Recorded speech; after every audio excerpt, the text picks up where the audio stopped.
जमीन मिलल हा घर रउआ सब में गई रही काल हुआ रे गल रही तो पुर्जी मिलल है। अच्छा। जमीन नहीं है अभी कहले बड़न की ब्लॉक में 29 आदमी के नाम बा जननी। अच्छा जमीन में 29 आदमी के नाम बा। तो 29 आदमी जाइहन तब मिली ब्लॉक में। अच्छा शाहपुर ब्लॉक में जमीनों का पर्चा नहीं खे मिलल आ घरों बनावे के पैसा नहीं खे मिलल। ना हमारा नहीं के घर पर गंगा जी में ढोई गइल बा। ढोई गइल साफा नहीं के हमनी के। तो काहे सूची में राउर नाम आगे ना गइल होला। दियाइल ना रहल है। अच्छा राउर आई हमनी के आइल बनी जा दमोदरपुर पंचायत के गांव जवैनिया में। अबकी के बाड़ी में गंगा जी बहुत भारी तबाही मचैले रही है जवैनिया में।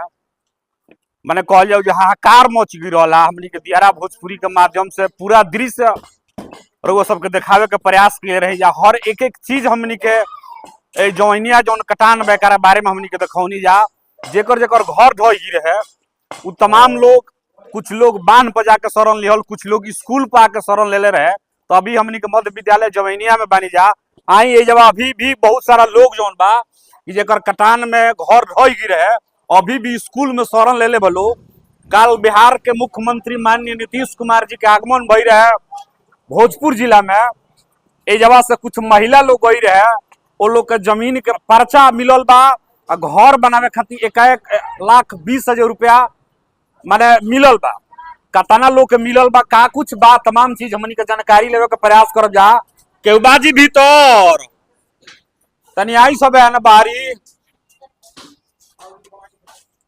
देखी ए जब अभी हमनी के बानी जा आई है ना बाहरी आ जाए तनी अजोरा में जमीन मिलल हा घर रउआ सब में गई रही काल हुआ रे गल रही तो पुर्जी मिलल है। जमीन नहीं है अभी कहले बड़न की ब्लॉक में 29 आदमी के नाम बा जननी। अच्छा जमीन में 29 आदमी के नाम बा। तो 29 आदमी जाइहन तब मिली ब्लॉक में। अच्छा शाहपुर ब्लॉक में। तो कहवा मिलल है ना कहलो। दमोदरपुर के विशेषर बाबा के दक्षिण लगे।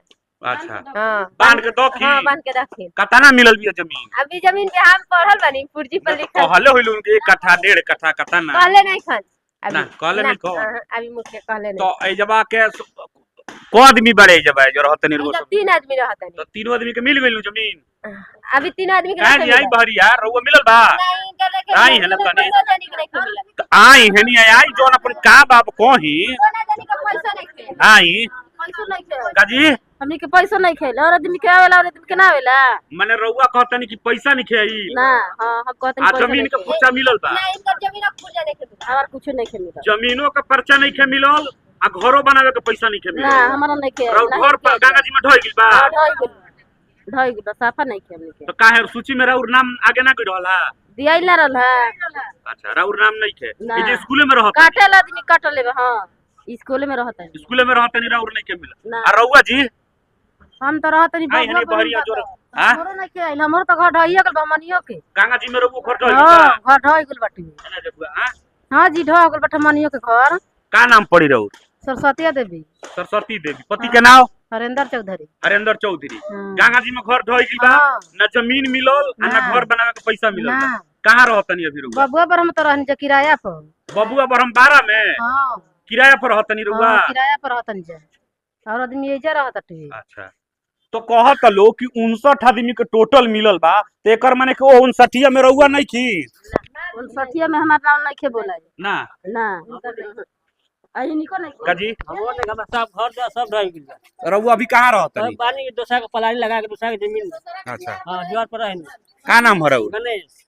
गणेश चौधरी। हां दिन के सह गणेश चौधरी। गणेश चौधरी तो और बाल बच्चा परिवार अभी दूसरा के हां दूसरा के दीवार पर रउओ नहीं के ना मिलल। नहीं खेल।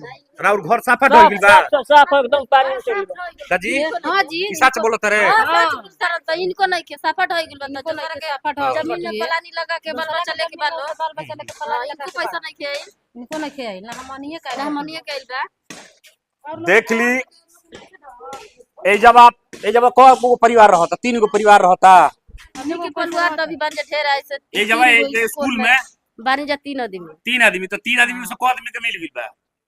हैं 3 आदमी में से को आदमी के मिल गई? ये जा हमनी के 5 आदमी बन जा 5 आदमी स्कूल में बनी हाँ। तो 5 आदमी जे रहत तो में से को आदमी के जमीन मिल गई घर मिल गई?